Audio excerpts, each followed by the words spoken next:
Le débat s'aggrave sur l'origine des cosmétiques entre une société coréenne de cosmétiques et l'Union des cosmétiques européens. Devant le bureau des cosmétiques européens, il y a une femme qui porte le vêtement traditionnel coréen, le hanbok. Cette femme est en train de manifester.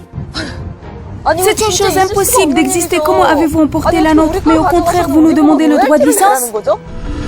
Car les marques cosmétiques coréennes se développent rapidement avec la vague d'intérêt pour la Corée. L'Union de cosmétiques européens, en insistant l'origine de produits de masques, après les rouges à lèvres, se place à freiner la croissance coréenne. Quoi? Vous n'allez pas payer les royalties? C'est nous qui avons créé les masques de beauté. Je n'accepterai pas qu'on empiète sur notre propriété. Voulez-vous que je vous montre la vérité? Quelle est la vraie origine? Nous sommes partis pour Séoul afin de vérifier les preuves que représente la femme de manifestation. Madame Bakamoon est une blogueuse puissante dans le domaine de cosmétiques coréens. C'est le portrait d'une beauté qui a été dessinée il y a plusieurs siècles. La peau est très blanche et claire. Le premier critère de la beauté coréenne, c'est la peau. Est-ce que cette peau est née naturellement? Parce qu'il y a vraiment les masques.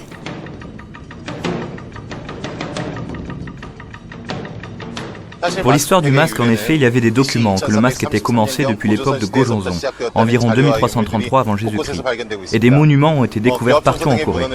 Si nous examinons les archives comme la collection de rassemblement, parmi les femmes de Gojonson, il était dit de Masugube que le cryptoméria ou le chanvre est un effet remarquable pour la beauté. Si l'on en poudrant met sur le visage, le dernier devient noble et blanc. Ainsi que pour ces effets, il y avait beaucoup de femmes qui pratiquent. Le véritable progrès des cosmétiques coréens s'épanouit en 562 avant Jésus-Christ à Shilla. Il y avait la troupe Hwarang qui est composée des beaux hommes comme fleurs. Le caractéristique de ces hommes, c'est qu'ils se maquillaient.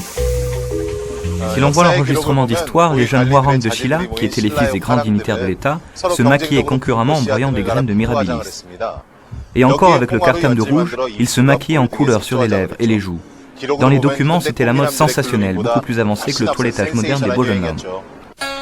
La technique de maquillage et les cosmétiques qui étaient à la mode au royaume de Shilla se propageaient par Sambekchi au Japon.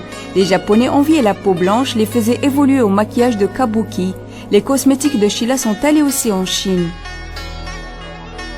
Surtout pour le masukubek, mis sur le papier coréen en se mélangeant l'huile parfumée à l'huile de cochon, au miel et aux sortes d'herbes, il était un objet de première nécessité des dames nobles en Chine.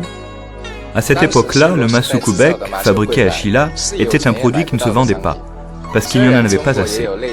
En Chine aussi, il y avait un produit similaire, mais qui ne pouvait pas suivre sa qualité. 10 feuilles de masukubek coréen de Shilla coûtaient plus d'un gamani, environ 80 kg de riz. C'est ce qu'il a été écrit. Dans le monde entier de tout temps, il y a le ray que l'origine est aimée. Nous n'avons pas obtenu d'informations voulues, mais nous pouvions trouver la preuve dans un lieu inattendu. C'est justement la route de la soie. Les produits de masques d'ancienne Corée étaient vendus jusqu'en Europe, passant la route de la soie par les riches commerçants chinois. Maintenant on dit la vague coréenne. Mais la vague coréenne était déjà existée depuis ce temps-là. Cette preuve s'est cachée dans le tableau de la Joconde. Si l'on le radiographie, on peut voir une pellicule sur le visage de Mona Lisa. On disait que Mona Lisa, ayant soin de la peau, vivait en y mettant le masque la plupart de son temps. C'était un symbole de richesse de faire le masque ainsi.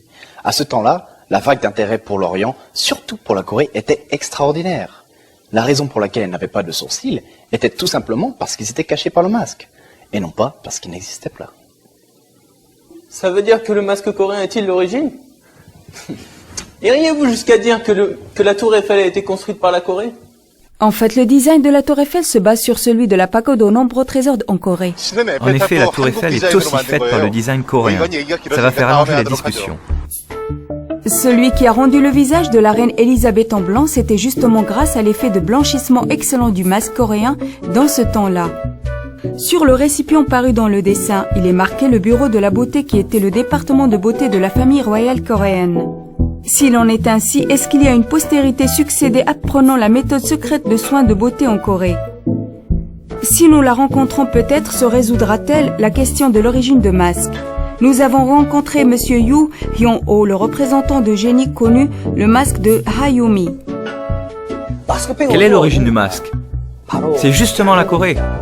Et quant à la famille du représentant Yu, le père de son père et le père de son grand-père étaient tous les grands maîtres du domaine de soins de beauté. Ils entretenaient le bureau de la beauté qui était un établissement spécialisé aux soins de beauté de cours de génération en génération, en produisant des masques pour faire les échanges commerciaux avec la Chine.